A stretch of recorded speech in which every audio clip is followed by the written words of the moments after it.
Hey, Clinton County 4-Hers. I'm excited that you want to learn more about your mini barn quilt exhibit. It's Amanda here, the county youth coordinator, and today is going to be fun. Hopefully, you have either just barely started or you're looking to start working on your exhibit because it would be wonderful if you would set a goal before you started your exhibit. If you didn't set a goal and you already started, that's okay too. Just know that in the future, it's always best if you set a goal first. So, in your packet, you received lots of materials, probably more materials than you thought you were going to receive. But I just want you to know that these are directions for a workshop that we would typically do in person. So if you read something that's like, find your teammate or find a group, my apologies. That's just kind of how the directions were written. But hopefully this is a project or an exhibit that'll take you a little bit of time to complete, and the winter break is a perfect opportunity to use it because you can paint a little, let it dry, go do something else, come back to it, paint a little, and you know it'll be done in plenty of time before the fair in July. So first things first, like we said, we want to get your goal written down first. So in a different video, we talked about goal setting and starting your write-up, so you can watch that one. But the big takeaway here is your goal. Your goal will determine what class the exhibit is entered in. So as an example, if your goal for your mini barn quilt is to learn about design elements and principles, that would be something that would be in the visual arts class, most likely. Whereas if your goal was to make a decoration for your room or a decoration for something, that would be more home improvement. So I hope that helps kind of divide the difference between home improvement and visual arts, because they're similar, but they're not quite. So, and as you can see, both of them, they need this design elements and principles. So that part is good, but we like to try to get exhibits in the right class to start with if we can. Um, so hopefully you found your materials, or at least have a start to some of your materials, because the first thing that you're going to do is determine what pattern you want to use. So it's okay if you don't have your paint yet, because it might take you a while to figure out what pattern you want to use specifically. So you received a stencil that it says stencil, but I don't really think it looks like a stencil. It's this part that is a sample of what you could draw on your grid or on your board to make it look like a grid. And this is where you want to reference your design elements and principles, because maybe you want to incorporate shape, or maybe you want to incorporate color specifically. But this page of the principal part, that's probably where you're going to focus more, because maybe you want a different color on a different spot or on a certain spot on every single one, and that would create emphasis. Or maybe you want it to be exactly the same on both halves, and that would be balance or symmetrical. Maybe you want to have a certain pattern created. So it's like everyone up in this corner is always the same color, so that would be rhythm. So that's where the design elements and principles can help you create your exhibit, but it can also seem a little overwhelming. So maybe just pick one of each, one design element of design and one principle, and play around and see what you get. I included a few copies of this just because I know you might not like the first one, and that's okay. You could always also draw out your own on another piece of paper, and there's nothing that says you have to use this specific design. This is just a very, very common barn quilt design that people will, maybe they'll fill in this whole thing, this whole square with the same color, or maybe they'll fill in this triangle with the same color. So this is just very common. That's why it is included. You might be asking yourself, why aren't you showing me any examples? I really want to see examples of your barn quilts. Well, that's because I don't want to share an example that then you would use the exact same, because we are very careful with copyright and having permission to use people's work in 4-H.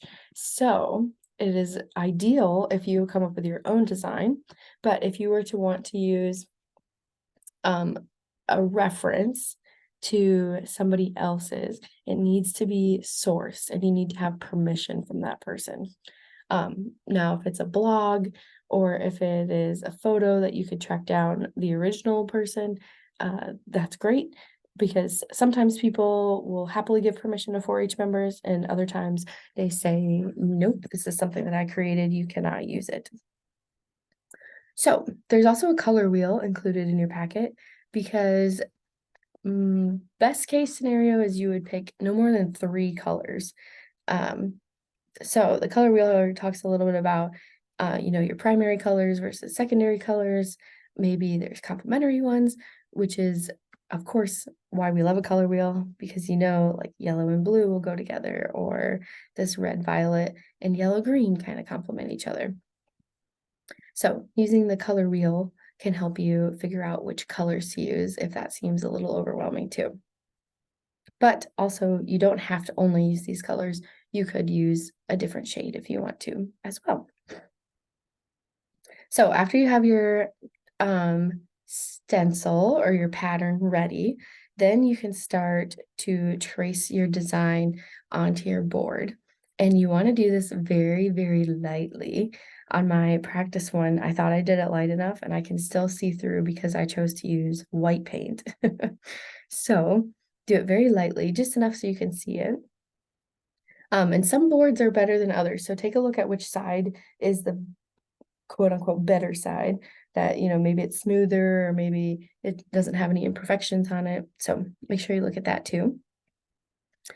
Then you want to label each section with its color, just so you don't get as confused. So you could do this with a little dab of paint, or if you had like drastically different colors, maybe you write a little B for blue or something. It's just whatever helps you. Of course, then you tape, and this is the part that might take a while. If you have lots of different colors or lots of different triangles or squares that you want to do. And it'll take a little bit of practice to get the lines just right, but it is definitely worth it to take your time to tape it off, really push the tape down. And there's lots of tips throughout this packet, of like placing your tape on the outside edge of your pencil mark, and it's best to start with your lightest colors. So I really encourage you to read through the whole packet. I'm just not going through all of it in detail since you do have a copy in your packet. Okay. Then it's time to paint your first layer. Of course, it's recommended to do a couple of coats so then it really covers up everything. You can peel the tape off, let it dry completely. So if you want to set up a fan, that works great. Otherwise, you can just leave it to air dry and then come back later and work on it again later on. And then you kind of keep repeating this until all of your layers and your colors have been painted. Then you touch up. And the part that I'm missing here that I'm realizing is the last step that I like to do is, especially if it's going to be a barn quilt that goes outside or maybe in a garage, is to use a clear sealant and spray over the whole thing so it's sealed from water or the weather. Okay. And that could be something that you get at Walmart, hardware store. Yeah, some sort of clear sealant. And then if it's a home improvement, well, I guess it has to be either home improvement or visual arts, they both require the exhibits to be ready to hang. And that means it's like ready to be displayed. So I would highly recommend getting a picture frame with nails, not just the sawtooth one, because the board is kind of heavy for that, but the one with nails that you could pound in. So then it has a hanger on the back of it. I would not use a command hook because they are not strong enough. They can be for some other for other visual arts or home improvement exhibits, but not for this one. Yes, so please make sure that your exhibit comes to the fair ready to hang. Then you can go back and finish your exhibit. of describing, what are the different steps you did, what was the most important thing you learned, and of course, what was your favorite part. You can describe a little bit about your design elements and principles, and then you want your cost of how much that you spent on it. And the boards came from a piece of plywood that we just cut down into, I think, 8 pieces. And yeah, then you'll have your completed write-up and exhibit, and hopefully you'll get it done way before the fair. So I hope you take lots of pictures throughout your exhibit. Maybe some of you painting, some of you drawing a stencil, some of you with it all completed and done. We love that too. And of course, if you have any questions about any of the materials, where you can find the digital copy. Oh yes, I forgot that there's a sample evaluation of this is what the judge is going to be looking for, regardless of if you're in home improvement or visual arts, that this is the kind of general exhibit evaluation. But yes, take lots of photos throughout the exhibit, and we are here to help anytime you need help. So enjoy, have fun, and I can't wait to see this exhibit at the fair.